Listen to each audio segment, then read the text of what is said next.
Hello மக்களே! கார்த்தி தீபா செம இன்ட்ரெஸ்டிங்கா போயிட்டுருக்கு. ரொம்ப நாளா எல்லாரும் எதிர்பார்த்த மாரி நம்ம கார்த்தி ரேவதியோட சீன்ஸ் தான் வரப்போகுது. நம்ம கார்த்தியும் ரேவதிய பார்த்து, "இனிமே இந்த மாதிரிலாம் என்கிட்ட பேசாத. இதெல்லாம் பார்க்கும்போது எனக்கு இரிட்டேட்டிங்கா இருக்குன்னு" சொல்லவும், அத கேட்ட நம்ம ரேவதிக்கு பயங்கரமா வருத்தம் ஆயுது. "நான் பண்ணக்கூடிய லவ் எல்லாம் உனக்கு இரிட்டேட்டா இருக்குதா?" அப்படின்னு நினைக்கிறாங்க. அது மட்டும் இல்லாம அந்த இடத்த விட்டே போயிடுறாங்க நம்ம ரேவதி.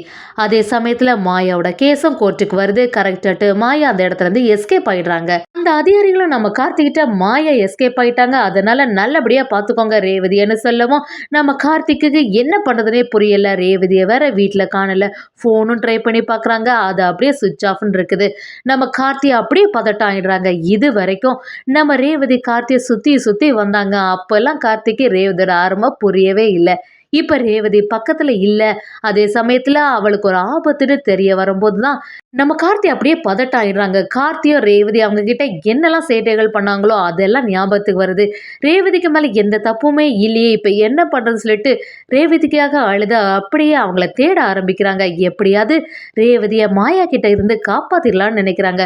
ஒரு வழியாட்டு நம்ம கார்த்தி எப்படியும் காப்பாத்திடுவாங்கன்னே சொல்லலாம். அந்த சீன் எல்லாம் செமையாவே இருந்துச்சு. எப்பவுமே ரேவதி தான் நம்ம கார்த்தியோட ஃப்ளாஷ்பேக் எல்லாம் நினைச்சு பார்ப்பாங்க. இப்பதான் ஃபர்ஸ்ட் டைமாட்டு நம்ம கார்த்தி ரேவதியை பத்தி யோசிக்கிறாங்க.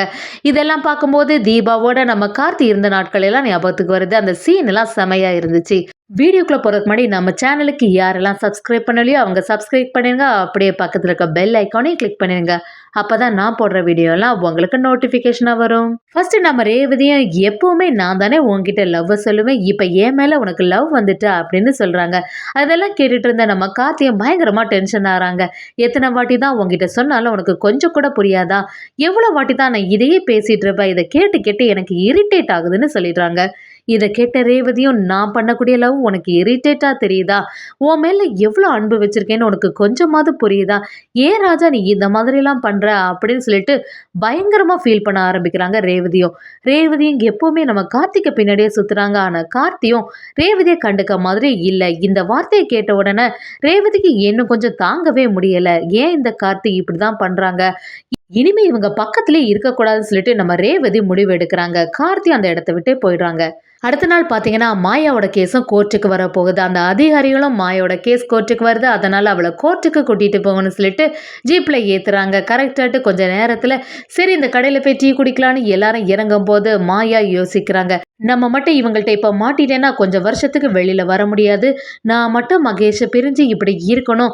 அங்க என்னடானா அந்த கார்த்தி ரேவதி கூட சந்தோஷமா இருக்கணுமா? அந்த ரேவதியை சும்மாவே விடக்கூடாது. எப்படியாவது போட்டு தள்ளிடணும்னு நினைக்கிறாங்க. அதே சமயத்துல பக்கத்துல யாராவது இருக்காங்களான்னு நோட் பண்றாங்க.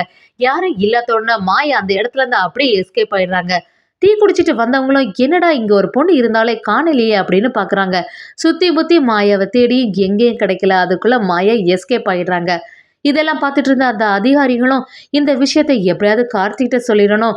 கண்டிப்பா அவனால ரேவதிக்கு ஏதாவது ஒரு ஆபத்து வரும். அதனால முதல்ல நம்ம கார்த்திகிட்ட சொல்லிடலான்னு கார்த்திக்கு ஃபோன் பண்றாங்க.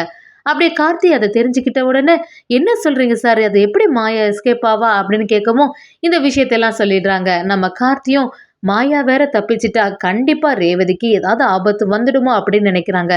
என்னதான் நம்ம ரேவதிக்கு ஃபோன் பண்ணாலும் ரேவதியோட ஃபோனும் கிடைக்க மாட்டேங்குது. இந்த ரேவதி எங்க போனானே தெரியலையே, நம்ம சொன்னது தப்பா போச்சா, அவ எல்லாமே தப்பா புரிஞ்சுக்கிட்டாளோ அப்படின்னு சொல்லிட்டு நம்ம கார்த்தியும் ரொம்பவே ஃபீல் பண்ண ஆரம்பிக்கிறாங்க. எப்பவுமே நம்ம ரேவதி தான் கார்த்தியை பத்தி யோசிச்சுட்டே இருப்பாங்க. ஃபர்ஸ்ட் டைமாட்டு நம்ம கார்த்தி ரேவதியை பத்தி நினைச்சிட்டே இருக்காங்க. நம்ம கார்த்தி இந்த டைம் பார்த்து கரெக்டா ரேவதி வெளியில போயிட்டாலே, இப்ப என்ன பண்றது? ஃபோன் பண்ணாலும் எடுக்க மாட்டேங்கிறா, நம்ம ஏதாவது தப்பா சொல்லிட்டோமோ அப்படின்னு யோசிச்சுட்டு சரி பாட்டி கிட்ட கேட்டா ஏதாவது ஒரு ஐடியா கிடைக்குமோ, ஒரு சமயம் பாட்டி வீட்டுக்கு தான் பேர் போலாம் அப்படின்னு நினைக்கிறாங்க. நம்ம கார்த்தி அப்படியே பாட்டிக்கு ஃபோன் பண்ணி ரேவதி அங்க வந்தாலும் அவளை பத்தி ஏதாவது தெரியுமான்னு கேக்குறாங்க. அதை கேட்ட உடனே பாட்டியும் ஏன் பண்ணி அப்படி கேட்குற, ரேவதி எல்லாம் இங்க வரலையேன்னு சொல்லிடுறாங்க. ஏதாவது பிரச்சனையா கார்த்தி அப்படின்னு கேட்கவும் கார்த்தி இல்ல பாட்டி அப்படின்னு சொல்லிட்டு சமாளிச்சிடுறாங்க. இப்போ மட்டும் பாட்டிக்கோ இல்லைன்னா அத்தைக்கோ ஏதாவது தெரிஞ்சுன்னா பெரிய பிரச்சனை ஆயிடும். அதனால இப்போதைக்கு எதுவுமே யாருக்கிட்டேயுமே சொல்லாண்டான்னு நம்ம கார்த்தி நினைக்கிறாங்க. ரேவதியை அப்படியே எல்லா இடத்துலையும் தேடி பார்க்க போறாங்க. எங்க தேடியும் நம்ம ரேவதியை காணவே இல்லை. ஒரு கட்டத்துல நம்ம கார்த்தி பதட்டம் ஆயிடுறாங்க. இதெல்லாம் பார்த்துட்டு இருந்த மயில் வாகனமோ என்ன சகல இவ்வளோ டென்ஷனா இருக்கீங்க, என்ன விஷயம்னு கேட்கவும் நம்ம கார்த்தி மயில் வாகனத்திட்ட சொல்லிடுறாங்க. அதே சமயத்துல மாயாவும் அந்த அதிகாரிகள்ட்ட இருந்து தப்பிச்சிட்டாளாம் அப்படிங்கிற விஷயத்தை எல்லாத்தையுமே சொல்லிடுறாங்க. மயில் வாகனத்துக்கும் பயங்கரமா டென்ஷன் ஆயிருது. என்னப்பா சொல்ற சகல? அப்ப கண்டிப்பா இந்த மாயா ரேவதியை தானே தேடி வந்துட்டு இருப்பா. இப்ப வேற ரேவதியை காணல, எங்க போய் இவளை கண்டுபிடிக்கிறது? கண்டிப்பா மாயா கிட்ட மட்டும் ரேவதி மாட்டிடவே கூடாது அப்படின்னு நினைக்கிறாங்க. கார்த்தியும் எப்படியாவது மாயா கண்ணுல ரேவதி மட்டும் பட்டுடக்கூடாதுன்னு சொல்லிட்டு ஃபாஸ்டாட்டு காரை ஓட்டி ஒரு இடத்துலயும் போய் பாக்குறாங்க. ஆனா ரேவதியை பார்த்த மாதிரியே இல்ல. மாயாவை எப்படியாவது ரேவதியை போட்டு தள்ளணும்னு சொல்லிட்டு ஒரு இடத்துக்கும் தேட வராங்க. எப்படியாவது ரேவதி கண்ணில் மட்டும் பட்டானா அவளை சும்மாவே விடக்கூடாதுன்னு நினைக்கிறாங்க. அதே சமயத்தில் நம்ம கார்த்தியும் சரி மாயாவாவது கண்டுபிடிச்சிட்டாலாவது அவகிட்ட இருந்து ரேவதியை எப்படியாவது காப்பாத்திடலான்னு இன்னொரு பிளானை போடுறாங்க. அப்படியே நம்ம கார்த்தியும் ஒரு பக்கமா ரேவதியை தீவிரமா தேட ஆரம்பிக்கிறாங்க. அதே சமயத்துல தனக்கு இவ்வளவு ஆபத்து சூழ்ந்திருக்குன்னு தெரியாத நம்ம ரேவதியை நம்ம கார்த்தியை நினைச்சு பயங்கரமா ஃபீல் பண்ண ஆரம்பிக்கிறாங்க. நம்ம என்னதான் அவங்க கிட்ட அன்பை சொன்னாலும் அவன் கொஞ்சம் கூட ஏத்துக்கவே மாட்டேங்கிறானே, என்ன பண்றது அவனை? கார்த்தி அவனோட பழைய வாழ்க்கையிலேருந்து மீண்டு வரலையா அப்படின்னு சொல்லிட்டு நம்ம ரேவதிக்கு பல எண்ணங்கள் வருது. எனக்கா இருந்தாலும் என்னோட அன்பை ஏத்துப்பாங்கன்னு சொல்லிட்டு எவ்வளவு நினைச்சு பார்த்தேன். ஆனா இப்ப எல்லாமே தலைக்கீழா மாறிட்டு ஏன் தான் இந்த கார்த்தி என்னை புரிஞ்சுக்காம இருக்காங்களோன்னு சொல்லிட்டு நம்ம ரேவதி ஒரு பக்கமா ஃபீல் பண்ணிட்டே இருக்காங்க. இன்னொரு சைடு நம்ம கார்த்தியை தேடிட்டு இருக்காங்க. மாயா ஒரு விளையாட்டு நம்ம ரேவதியை பார்த்துட்டாங்கன்னே சொல்லலாம். அப்படியே மாயா ரேவதியை பார்த்து நீ இங்கேயா இருக்க, உன்னைக்கு இனிமே விட்டு வச்சா சரியே இல்லை, அந்த கார்த்தி வேற பக்கத்துல இல்லை, கண்டிப்பா இது சரியான டைம் தான் உன்னை போட்டு தடலான்னு சொல்லி கரெக்டா ஏம் வைக்கிற மாதிரி இருக்குது.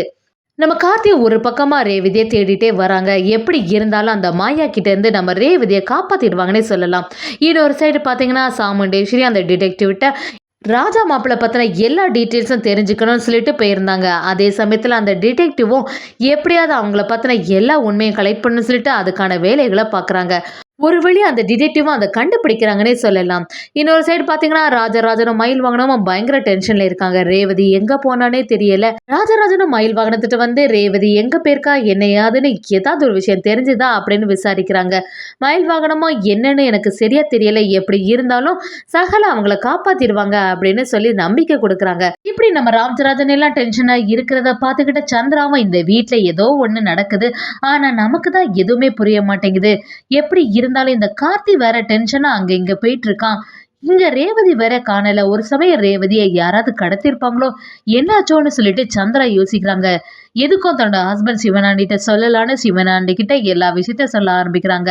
சிவனாண்டிய நீ எதையும் கவலைப்படாத சந்திரா, இதை வச்சு நம்ம ஏதாவது பிளான் பண்ணலாமான்னு யோசிக்கலாம் அப்படின்னு சொல்லவும் நம்ம சிவனாண்டிக்கும் மாயா அங்கிருந்து தப்பிச்ச விஷயம் தெரிய வருது.